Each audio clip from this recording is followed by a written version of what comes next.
Bonjour à toutes et à tous, bienvenue au podcast d'Aspiration à Inspiration. Et nous accueillons aujourd'hui Fabien Henou. Fabien, bonjour. Bonjour. Merci d'être là aujourd'hui. En une phrase, qu'est-ce que la supply chain pour vous ?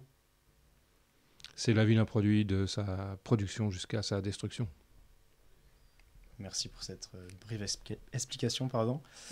Est-ce que vous pouvez, dans un premier temps, vous présenter quel est votre parcours aujourd'hui ? Fabien Henou, je suis président de Spring Project. Un parcours un peu atypique. D'abord, une petite dizaine d'années dans le monde du télémarketing et des sondages. Et puis, le hasard de ma vie m'a amené à cofonder plus précisément Supply Chain Magazine, avec Jean-Philippe Guillaume et Cathy Polge, que beaucoup de notre secteur connaissent. Second hasard de la vie, plusieurs années après, j'ai monté une entreprise de transport. Bon, vous me direz, mais c'est bizarre, c'est pas un chemin logique, mais bon, pourquoi pas. Voilà. Une entreprise de transport qui s'appelait Colizen. J'ai revendu cette entreprise à La Poste en 2014. On a vendu Supply Chain Magazine en 2016. Et puis, après un passage chez Géopost, donc la holding colis du groupe La Poste, je suis reparti à mon credo d'entrepreneuriat pour monter Sprint Project. Voilà. D'accord, donc vous êtes un entrepreneur, vous avez quand même pas mal fondé d'entreprises, de magazines, particulièrement dans le secteur de la supply chain. Et c'est assez rare parce qu'on n'a pas beaucoup de profils, on a plutôt des profils assez installés dans le milieu avec des personnes qui ont 30 ans d'expérience dans la supply chain, dans une entreprise en particulier.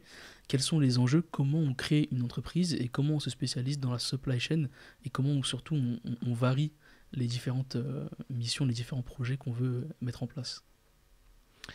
Alors, je ne sais pas si on choisit d'être entrepreneur. Je pense que c'est plutôt des formes d'accident de parcours. En ce qui me concerne, c'est un peu dans ce schéma-là. C'est-à-dire que soit, pour moi, il y a deux mondes. Soit les gens que vous représentez un petit peu, qui vont être très bien formés, qui vont vite faire des beaux parcours dans des belles entreprises. Soit des gens qui ont des parcours un peu plus atypiques, ce qui est mon cas, et qui, s'ils veulent s'en sortir, vont devoir se faire un peu autrement. Moi, pour tout un tas de raisons personnelles, je n'ai pas pu prolonger mes études. Et j'ai vite compris qu'il allait falloir que je prenne plus de risques que la moyenne pour m'en sortir. Un jour est passé devant mes yeux le projet Supply Chain Magazine. J'ai fait le choix de démissionner. J'étais directeur adjoint d'une très belle entreprise. J'ai fait le choix de démissionner, de tout plaquer pour m'associer à ce projet, n'ayant aucune idée de ce que c'était que la supply chain à ce moment-là. D'accord ? Mais par contre, je trouvais que le business model était intéressant. Donc moi, ce qui m'intéresse, c'est le business model. C'est est-ce qu'une entreprise peut gagner de l'argent et est-ce que ce modèle-là est duplicable ou autre. Donc ça, c'est un feeling personnel que j'ai. J'ai plongé, j'ai fait confiance à Jean-Philippe à l'époque et j'ai bien fait. Et il m'a dit une parole très sage. Il m'a dit, si tu te plais dans ce secteur, tu creuseras ton chemin. Et très vite, je me suis plu dans ce secteur parce que je trouvais que c'était un secteur avec des gens vrais. On n'était pas dans de la com, quoi. On peut être président d'une très grosse entreprise logistique et on est vite rattrapé par une grève, par un rond-point bloqué par des gilets jaunes ou par je sais pas quoi. Donc ça rend très humble, en fait, la supply chain. Et moi, je me suis reconnu là-dedans. En fait, j'ai démarré ma carrière en vérité dans l'entreprise de mes parents qui étaient des petits industriels. Et donc la dureté du métier, c'est quelque chose que j'aime assez. Donc en général, en face de nous, dans la supply chain, on a des gens qui sont modestes, qui savent que tous les jours, notre quotidien peut être difficile. Et voilà, ils ont souvent les pieds sur terre. Donc oui, après, j'ai creusé le chemin et j'ai continué dans ce secteur parce que je l'ai adoré. Donc, mais c'est pas le parcours atypique, oui. Mmh. Mmh. Très beau parcours, merci. Et comment est venue l'idée pour vous d'avoir, on va dire, cofondé et fondé, on va dire, Sprint Project, et quels sont les enjeux derrière de créer une start-up, et en plus de créer une start-up dans le monde de la supply chain ? Alors, c'est la troisième, en effet, que je montre, donc ça commence à être un peu rare, je pense, dans le secteur. On n'est pas beaucoup à avoir monté plusieurs entreprises dans cette filière. Il y a une logique des unes aux autres, si on s'y plonge un petit peu, mais je ne vais pas le faire ce soir, parce que ça sera un peu pénible.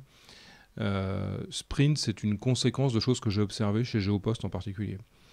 Je me suis aperçu, j'étais patron d'innovation du groupe, quand j'ai vendu mon entreprise de transport au groupe, je suis devenu patron d'innovation de ce groupe. D'accord ? Et je me suis aperçu que c'était compliqué d'avoir des informations précises sur tous les enjeux d'innovation qu'il y avait à l'échelle mondiale, même quand on est un grand groupe comme ça. Pourquoi ? Parce que ça implique de faire de la veille. La veille, c'est un métier. Et c'est pas les grands cabinets de conseil ou autres qui ont acheté des études qui avaient une veille spécialisée dans la supply chain. Donc j'ai décidé à un moment donné de le faire moi-même. J'ai sollicité tout mon réseau, en l'occurrence mes copains de GF en Supply Chain, hein, comme vous le faites ici, pour voir s'il y avait une appétence à une collaboration autour de la création d'une entreprise qui ferait de la veille mondiale sur l'innovation dans la supply chain. Voilà. Donc c'est une conséquence de choses que j'ai pu voir. Maintenant, monter une start-up ou pas monter une start-up. Alors, déjà, il faut voir qu'est-ce qu'on entend par start-up. Si on entend par start-up un nouveau business model et une entreprise à forte croissance, oui, Sprint Project, tout ce que j'ai pu faire avant, ce sont des start-up. La vraie spécialité d'une start-up, c'est souvent de créer un business model qui n'est pas connu avant. Évidemment, si je monte un magasin de fleurs, il a beau avoir 1 an ou 2 ans, c'est pas une start-up. Pourquoi ? Parce que c'est un business model qui est parfaitement connu. Voilà. Donc ça, c'est la vraie différence. Et la difficulté d'une start-up, c'est justement que n'ayant pas de benchmark, c'est compliqué d'écrire son histoire. Et qu'on ne peut pas se retourner et dire pour les autres, ça se passe comme ça. C'est pas simple. Voilà. Pourquoi le faire ? J'en sais rien. Moi, je sais pas faire autre chose en fait. Donc ma femme dirait, quand d'ailleurs je lui ai dit que j'allais quitter Géopost pour remonter une boîte, elle m'a dit mais t'es sûr ? Bon, voilà. Je sais pas si j'ai fait le bon choix, mais bon, à un moment donné, il faut laisser parler. Il faut suivre son intuition, quoi. On suit son intuition, et dans un secteur d'activité qui en plus est en mouvement constant, de nouvelles solutions, de nouveaux enjeux qui se créent. Justement, vous, avec Sprint Project, l'objectif c'est de traiter des innovations. Est-ce que vous pouvez nous parler de certaines innovations récentes dans la supply chain, des choses que vous avez pu découvrir ? Alors, découvrir. Nous, on observe beaucoup de choses. On ne peut pas les résumer, et je le vois en plus depuis très longtemps, parce que mine de rien, ce que je fais aujourd'hui de façon structurée et industrielle, je le faisais dans une position de média fut un temps, où je l'ai fait dans un métier de transporteur, où j'étais aussi une start-up en train de bouger les lignes. Donc, ça fait longtemps qu'on voit des choses venir sur ce secteur, et oui, c'est un secteur qui bouge en permanence, donc ça le rend plutôt sexy, quoi qu'on en pense, et c'est bien d'ailleurs que ce type d'émission existe, parce que peu de gens connaissent nos métiers, c'est bien dommage, parce qu'en fait, c'est des métiers qui sont assez passionnants, parce que justement, étant instables, ils créent beaucoup d'opportunités. Des métiers extrêmement figés ne créent pas beaucoup d'opportunités, ni pour les jeunes, ni pour les gens ambitieux, etc. etc. Voilà. On est dans une filière qui, elle, bouge beaucoup. Alors, elle est évidemment irriguée par beaucoup de technologies. Depuis 30 ans, 40 ans, on a tout vu, un WMS, des TMS, la RFID, enfin bon, je vous en passe, c'était meilleur. Il y a des effets d'annonce, il y a des trucs qui font pchit, puis il y a des choses qui sont un peu plus prégnantes, quoi, qui vont plus s'imposer, quoi. Donc, dans les choses qui ont fait un peu de bruit, mais finalement pas tant, il y a eu beaucoup de sujets sur l'impression 3D, etc. Bon, aujourd'hui, c'est calmé, c'est-à-dire que les use cases sont connus, etc. Bon. Actuellement, on vit une vraie révolution qui, je pense, pour le coup, va s'imposer dans le temps, qui est la révolution de l'IA et de l'IA générative. Ça, c'est sans doute un game changer à l'échelle de ce qu'a été l'Internet. Ça, on ne sait pas encore le mesurer. On est encore dans des technologies en cours d'élaboration, donc on n'est pas du tout au niveau de la maturité, en particulier sur l'IA générative. On commence à définir un tout petit peu comment ça pourrait venir dans notre monde de la supply, où est-ce que ça va avoir des impacts. Ça sera, je pense, et peut-être qu'on pourra prendre cette émission dans 5 ans, et peut-être que je me serai complètement gouré, on verra bien, hein, mais je peux faire une prédiction. Enfin, sincèrement, je ne pense pas dire beaucoup de bêtises en disant que c'est... Ouais, là, il y a un sujet. Mais c'est compliqué de... je ne saurais pas dire, si on me dit, bon, il faut que j'investisse où ? Pour l'instant, je ne saurais pas dire. Parce que le problème, c'est que ça va trop vite, les technologies sont en train de naître. Il faut test and learn en ce moment, vraiment. C'est faire petit à petit, tester des choses. Voilà, il ne faut pas faire des grands bouleversements du jour au lendemain, parce que ça va trop vite. Voilà. Parce que c'est comme, je ne sais pas si vous êtes trop jeune pour ça, mais il y a 20 ans, acheter un ordinateur, 6 mois après, il était complètement obsolète parce que la technologie avait tellement évolué. Bon, là, c'est un peu ça, quoi. Oui, c'est encore le cas aujourd'hui. Ouais. Hein, regardez la technologie du LED, par exemple, c'est un peu ça. Hein. Ouais, c'est vrai. C'est vrai. Tout à fait. Très intéressant ce nouveau paradigme que vous évoquez. Est-ce qu'aujourd'hui, vous le disiez, qu'il n'y avait pas forcément aujourd'hui de cas concrets qui existent, que ce soit dans la logistique, en entrepôt ou en supply. Est-ce que vous, dans vos métiers, vous arrivez quand même à avoir des cas concrets d'IA ou d'IA générative qu'on peut retrouver dans la supply chain ou directement dans l'entrepôt ? Alors, des cas, attention, ne faites pas dire ce que je n'ai pas dit. Des cas, il y en a. La question qui pourrait se poser, c'est est-ce qu'ils sont scalables ? Et si oui, à quelle échelle ? Donc, on est plutôt dans du test petite échelle, sur plein de sujets qui vont passer de la visibilité de vos flux de transport jusqu'à la gestion de votre service client, enfin bon, plein d'environnements qui peuvent être testés. On n'a pas de passage à l'échelle, ça c'est sûr. Voilà, on les attend. France Supply Chain a lancé une enquête récemment sur justement qu'est-ce que les entreprises faisaient autour de l'IA et de l'IA générative, mais l'enquête est en cours, donc on n'a pas plus d'éléments.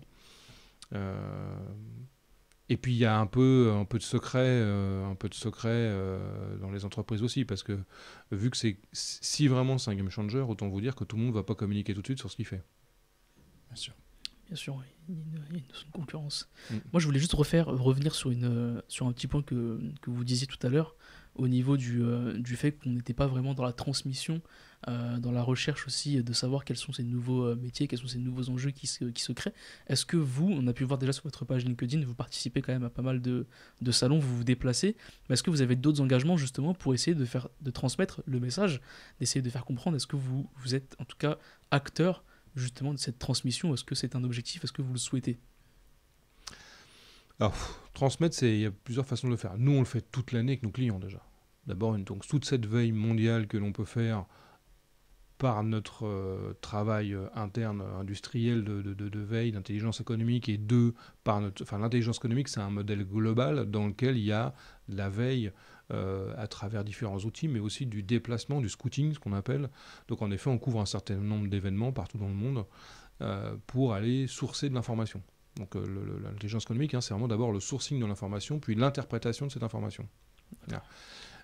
Ça, évidemment, nous, on le transmet tout bêtement à nos clients, parce que c'est notre business, en fait. Donc, les clients qui viennent travailler avec Sprint, ils vont vouloir avoir des informations le plus précises possible, parce qu'ils ont besoin de prendre des décisions. Moi, je dis toujours, et c'est, si on veut parler de façon extrêmement simple, un dirigeant, sa responsabilité, c'est de prendre des décisions. Voilà. Les autres qui l'entourent, leur responsabilité, c'est de fournir les bonnes informations.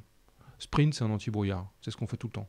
Mais moi, je ne conduis pas la voiture, je ne fabrique pas le moteur. Chacun sa merde, en fait, dans la vie. Nous, anti-brouillard, point barre. Par contre, on donne des informations ultra précises qui permettent de prendre des décisions. On a fait toute une enquête sur les infrastructures de recharge pour les véhicules électriques. Voilà. Être décideur dans notre métier, aujourd'hui, c'est pas simple. Vous devez faire des paris. Si on parle transition énergétique, 2 secondes, bon courage pour prendre les bonnes décisions sur votre mix énergétique. Quelles seront les technologies de demain? Est-ce qu'on sera sur du full électrique? Plus ça va, moins on y croit. Est-ce que ce sera sur de l'hydrogène? Plus ça va, plus on a des doutes. Est-ce que ce sera sur des biocarburants? On ne sait pas encore. Quid du photovoltaïque? Comment est-ce qu'on va stocker l'énergie? Est-ce que tous les bâtiments seront éligibles ou pas? En ce moment, c'est quand même assez instable. Donc, prendre des décisions fermes qui engagent votre groupe sur plusieurs années, et quand je dis plusieurs années, quand on parle d'énergie renouvelable, c'est plusieurs années. On est plutôt sur des dizaines d'années. Parce que vous avez les ROI là, qui ne sont pas exactement ceux de la mise en place d'un WMS. C'est un autre sujet. Là. D'accord. Donc, voilà. Donc la transmission, elle est là. Après, oui, on est évidemment impliqué dans la plupart des salons et aux événements les plus importants, le SITL, le Top Logistics à Saint-Malo, le SIAL dans le monde agroalimentaire au mois d'octobre, parce que c'est des points de rencontre, c'est des occasions de partager à travers des tables rondes. Voilà, on est à travers des associations comme France Supply Chain, à travers l'Agora des Supply Chain Managers. Donc voilà, on est assez impliqué. Ouais. Et vous, d'un point de vue plutôt personnel, qu'est-ce que ça vous apporte? Est-ce que vous aimez participer? Je suppose que oui, parce que c'est quand même votre projet aussi, c'est votre startup que vous avez fondé. Mais d'un point de vue personnel, qu'est-ce que ça vous apporte justement de participer à ce type d'événement? Alors, à titre perso, moi, il y a 2 choses. D'un côté, moi, cette filière, la supply chain, je l'adore, vraiment. C'est-à-dire, je me force pas, j'adore les gens que j'ai rencontrés, je me suis fait un faisceau d'amis qui sont des clients, mais à la fois des copains. Voilà. Donc, vraiment, pour rien au monde, je ferai machine arrière. Et même si aujourd'hui, Sprint Project se déploie dans l'agroalimentaire, dans le retail ou dans tout un tas d'univers, moi, j'aime bien mon univers d'origine et donc je le renierai pas. Donc, c'est logique d'y être impliqué. À titre personnel, j'ai un autre enjeu, mais qui est vraiment un enjeu très propre, qui est plutôt de donner envie à des jeunes de monter des entreprises, ou de mentorer des jeunes qui l'ont fait et qui ont besoin d'aide. Parce que, vous voyez, pas quand vous attaquez la cinquantaine, vous vous dites que maintenant, votre grosse partie du chemin est fait, il me reste encore un peu, mais bon, voilà. Par contre, je pense que je peux apprendre, et je trouve ça sympa que des jeunes dans notre secteur se lancent. Alors j'en vois plein, hein, parce qu'évidemment des startups, il y en a plein en France. Mais des fois, certains peut-être auraient envie de le faire et n'osent pas. Ou d'autres le font, mais bon, ils n'ont pas les codes, les réseaux, les réflexes. Bon, j'en passe, c'est les meilleurs. Forcément, moi j'en ai un peu plus. Donc ça, c'est plus pas un combat, mais voilà. Si quelqu'un me sollicite, en général, je file un coup de main. Et il y a pas mal de gens que vous pourrez interroger qui vous diront qu'en effet, j'ai filé des coups de main parce que moi, d'autres m'ont filé des coups de main. Et ça, c'est la logique. C'est la logique de la transmission. D'accord, merci. Vous parlez beaucoup de transition et de comment vous aider aux entreprises à prendre de bonnes décisions. Est-ce que vous, aujourd'hui, vous voyez les métiers, on va dire, de la supply chain qui bougent, ou est-ce qu'il y a de nouveaux métiers qui apparaissent? Et est-ce qu'il y a on va dire, de nouvelles positions que prennent les jeunes au niveau de ces métiers? Alors, ce qui est intéressant avec les... Alors déjà, il faudrait remonter un tout petit peu en arrière. Ça fait finalement pas si longtemps qu'on forme des gens à la supply chain, en tout cas en France. Mais bon, les Français étant plutôt bons, voilà. Mais grosso merdo, ça a une vingtaine d'années, les formations labellisées supply chain. Okay, avant, c'était les opérations, l'industrie, enfin bon, voilà. Donc les grandes écoles d'ingénieurs ont amené des gens à la supply chain il y a une trentaine d'années, mais pas sous ce label-là. Donc c'est un métier qui s'est construit, mais finalement assez récemment.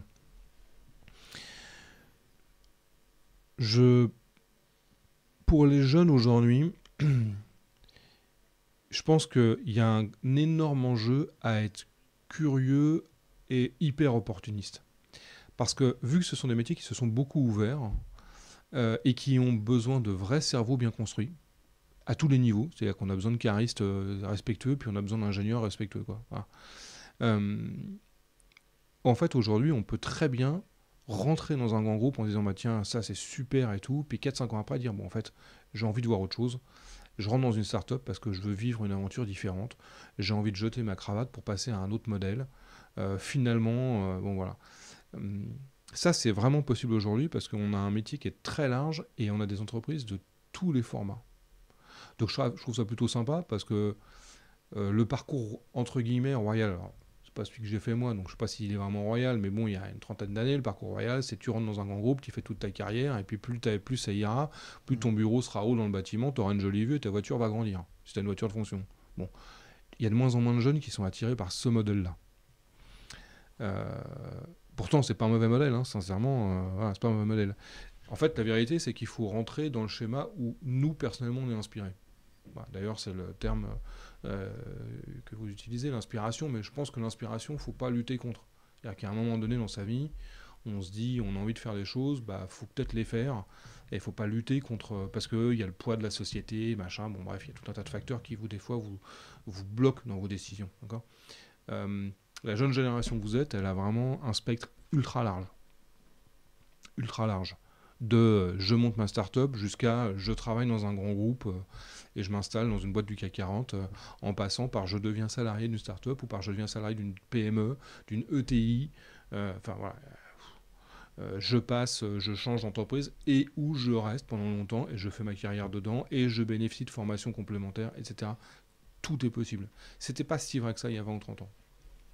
Alors justement, c'est extrêmement intéressant ce que vous dites parce que vous avez une vision très inspirante au niveau de ce type de projet, mais selon vous, et encore une fois, on vous pose la question de manière personnelle parce que vous avez une grande expérience et que vous aimez justement être sur le terrain et voir ces jeunes-là, vous avez une définition qui est très claire et qui est très vraie aussi de la dynamique des jeunes aujourd'hui en supply chain, mais selon vous, à quoi reconnaît-on un jeune qui a du talent ?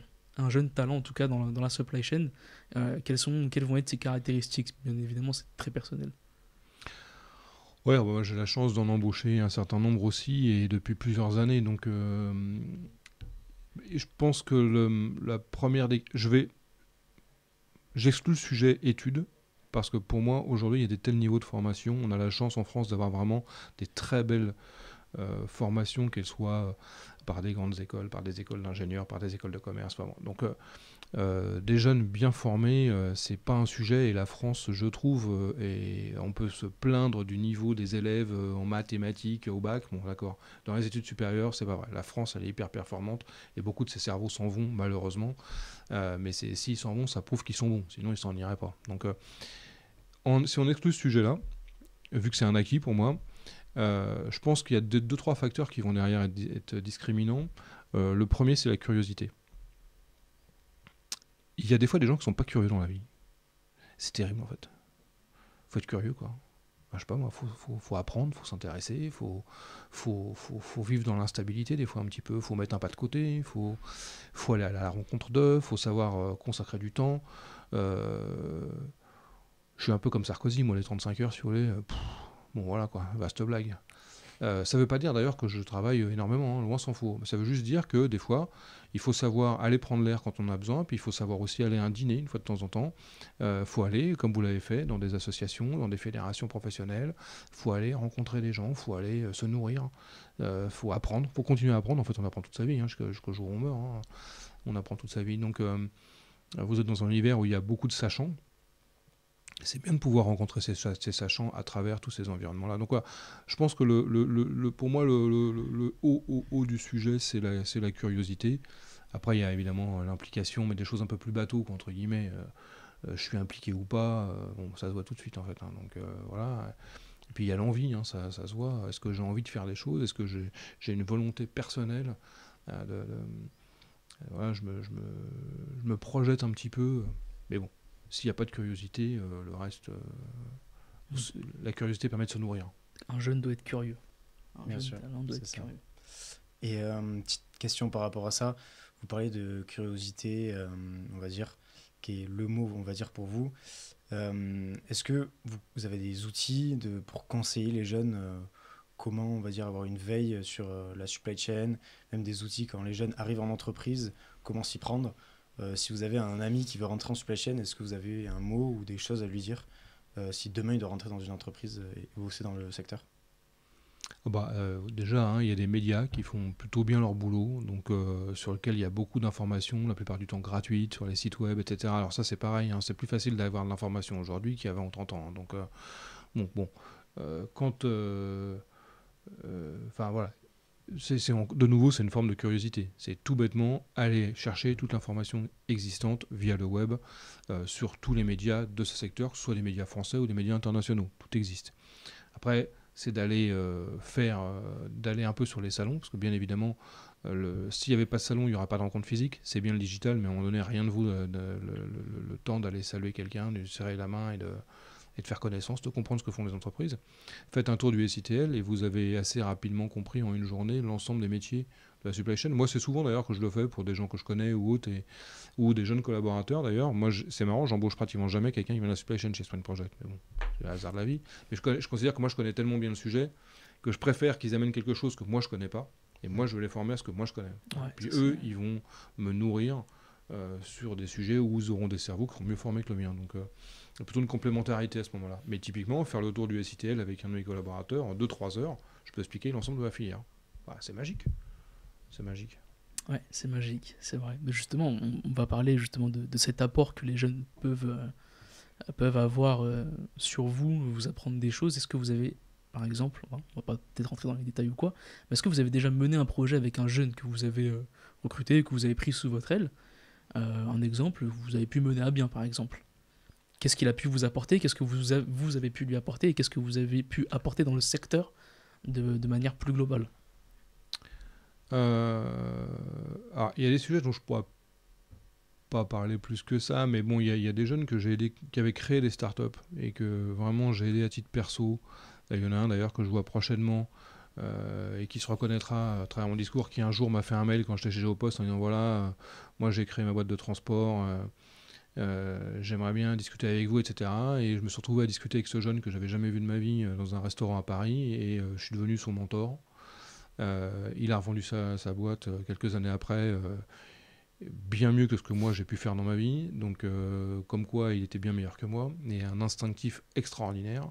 Il a remonté une entreprise là fantastique, et je continue à le suivre humblement et à l'observer avec plaisir.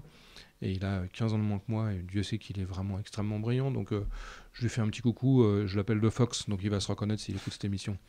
Parce que c'est comme un fox terrier, c'est malin quoi. Donc, Bah, voilà. si le Fox passe par ici, Si le Fox, je vous le donnerai ses vraies coordonnées, parce que c'est pas son nom évidemment, mais c'est son petit surnom parce que c'est un petit malin. Mais il est bon, il est brillant, mais voilà, il fait partie de ces jeunes que j'ai vus passer dans ma vie, et qui sont super inspirants, parce qu'on apprend à travers cet échange-là, c'est-à-dire que lui, il est beaucoup plus malin que moi, et ce qu'il fait, je l'aurais pas fait de toute façon, j'en serais pas capable. Donc c'est un échange commun, c'est pas descendant, on n'est pas à la fac là, hein, moi je descends pas un cours, hein, donc voilà. Après il y a aussi ce qu'on fait en interne dans l'entreprise, hein. Moi tous les jeunes qui sont aujourd'hui chez Sprint Project, ils ont débarqué, vous avez dans la pièce d'à côté, vous avez ma responsable marketing, elle arrivait chez Sprint, c'était son premier CDI, aujourd'hui je fais pas un événement sans qu'elle soit à mes côtés, elle connaît le secteur, elle connaît tous nos clients, c'est une vraie réussite pour l'entreprise, et puis c'est tous ceux qui sont avec nous aujourd'hui, c'est pareil. Ça, c'est le côté fun quand vous montez des entreprises. C'est que vous partez de zéro, partez à 1, 2, bon, puis vous créez un groupe projet, vous voyez, ça, c'est un truc vraiment sympa. Vous emmenez une équipe dans un projet commun, et c'est un peu l'image de l'équipe de rugby, quoi. C'est vrai. Je suis content, hein, parce que je suis content, le PSG a gagné hier soir, hein, on se fout sur à quelle date on a enregistré le truc, donc voilà, ça me fait plaisir, mais c'est pas pour autant, mais je trouve que plutôt l'image du rugby est plutôt celle de l'entreprise en ce qui me concerne, c'est-à-dire qu'il y a un ensemble de gens qui vont vers un but commun et qui le font de façon soudée. Ça, c'est la jolie histoire d'une start-up. Elles ont souvent toutes ce point commun. On partage un projet commun, on y met de la sueur et du courage, et puis des soirées et puis des soirées after work autour d'une bière aussi, ça marche bien ça. C'est ce qui inspire. Et c'est parfaitement dans le... Comme quoi on peut très bien travailler et s'amuser aussi dans une mais start-up en supply chain. Mais non, mais complètement, mais surtout, enfin, le jour où vous levez le matin et que ça va pas, faut pas le faire, faut changer, quoi. On est obligé de travailler. Enfin, à moins que vous soyez né très riche, que je vous souhaite, mais si c'est comme moi, je pense pas que ce soit le cas. Donc, conclusion, vous serez obligé de bosser toute votre vie. Donc, autant le faire avec du plaisir. Et il y a énormément d'entreprises que vous permettent à... D'un point de vue des jeunes, c'est souvent pas le premier choix qu'ils ont d'aller travailler dans une start-up. C'est plus, comme vous disiez tout à l'heure, les grands groupes qui attirent souvent les talents. Alors après, ça se respecte. Il se trouve que mes fils font des grandes études aussi. Donc, faut voir que quand vous avez fait des études compliquées, que les parents ont financé, ou que vous êtes endetté pour payer vos études, etc., c'est vrai que la voie royale, c'est aussi rassurant, parce que si vous avez des prêts à payer, ou un petit peu une forme d'attente de retour sur l'investissement des parents, j'aime pas dire ça, mais bon, il y a toujours un peu de ça derrière. Ça joue, c'est sûr. C'est sûr que dire là je plonge dans une start-up, voilà. Moi, quand j'ai dit que je montais ma première boîte, si vous voulez, ma belle famille de l'époque, mon beau-père qui bossait dans un laboratoire pharmaceutique, il m'a regardé, mes parents qui avaient toujours été entrepreneurs m'ont dit mais vas-y, fonce. Bon, voilà. Deux salles, deux ambiances. Donc ça se comprend, et rien ne vous empêche de démarrer dans une grande entreprise par exemple, et puis au bout de quelques années, par inspiration, par aspiration personnelle, dire allez, je switch, et où je monte ma boîte, j'en sais rien. Moi j'en vois plein qui ont fait ça. Beaucoup de startups de la filière là sont issus de gens qui ont soit fait un stage de fin d'études dans une grande entreprise, soit travaillé quelques années dans une grande entreprise, et ils ont identifié une faille quelque part. Cette faille est devenue leur business model. Répondre à cette faille. Une startup, ça démarre toujours comme ça. C'est identifier une frustration, c'est les règles, un modèle entre guillemets. J'identifie une frustration, je trouve une solution pour y répondre. Cette solution est duplicable, c'est le modèle Uber. Prenez le modèle Uber, c'est j'arrive pas à trouver un taxi, ça me fait chier, je peux pas le payer en carte bleue. Il me faut une solution, voilà, j'apporte une solution, c'est une app mobile, je peux noter, je peux payer avec ma carte bleue, et puis paf, je déploie à l'échelle mondiale. Alors, c'est un résumé, mais c'est un peu le... Donc quand je travaille dans un grand groupe, c'est vrai que des fois je la vois la faille. Et le grand groupe, il n'a pas la capacité de... Il faut une sacrée... un grand groupe, ça a ses contraintes. C'est dit, vous bougez pas, vous vous déplacez pas, un grand groupe comme ça. Donc c'est des fois plus simple de faire des choses en dehors. Mais des fois, des grands groupes le font d'eux-mêmes. Ils font une spin-off. Hein. Vous prenez le cas de Nespresso, c'est jamais qu'une spin-off de Nestlé qui a voulu isoler un business model complètement autonome de café parcellisé. Ils l'ont spin-offé, ils l'ont sorti, quoi. Ils l'ont même complètement sorti, même au niveau des locaux. Ça a fait une réussite mondiale. Donc, c'est vrai. On n'est pas obligé de quitter la grande entreprise pour pouvoir mener ses projets aussi à côté. Mais bon, on peut aussi le faire en interne. Chacun ses avantages, chacun a ses inconvénients. C'est aussi à nous d'avoir cette curiosité, comme vous dites, de s'y lancer et surtout d'avoir aussi un backup derrière. On sait qu'on est capable, mais en même temps avoir ce gène de l'aventure. Se lancer quand il faut se lancer. Après, profiter de ce qui est proposé. Vous êtes jeune et vous faites des bonnes formations. Ce qui fait que de toute façon, le backup, vous l'avez. Parce que vous avez une valeur sur le marché. C'est ça la force de nos grandes écoles, c'est de former des jeunes qui ont une valeur à la sortie. Donc en effet, vous savez, a priori, et vu qu'on est sur un marché en croissance, vous aurez toujours des opportunités, quoi. Ok, c'est vrai. Après, ce sera à nous de bien les choisir et de se distinguer aussi. Et là, c'est curieux. C'est ça. Bon, je sais pas si tu as d'autres questions. Non, je pense qu'on a fait le tour et c'était un très très beau dernier message de votre part, vraiment très très inspirant.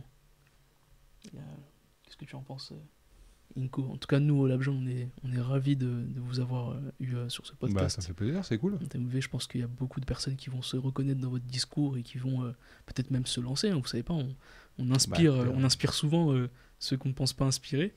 Et finalement, vous allez peut-être recevoir un message un jour. Ça m'arrive des fois de dire un jour j'ai vu une interview de vous, machin, ça m'a donné envie. Et franchement, ça fait super plaisir. Vous voyez, ça, si un jour, quand je quitterai ce monde, j'aimerais bien que les gens se disent putain, il m'a servi à quelque chose, ce mec-là, ça fait chier qu'il soit parti, quoi. Ouais, c'est cool si je peux servir à quelque chose. Moi, j'ai plein de gens qui vont servir à quelque chose tous les jours. Donc, ça va au-delà du fait de faire des affaires, machin, etc. C'est toujours plaisant d'être reconnu. Ouais, de servir aux autres. Ouais. Et de servir. En tout cas, merci Fabien. C'était un plaisir de vous avoir aujourd'hui, d'avoir un dirigeant de start-up en supply chain. Et suivez le LabJeune sur les réseaux sociaux. Merci beaucoup. Merci. Merci.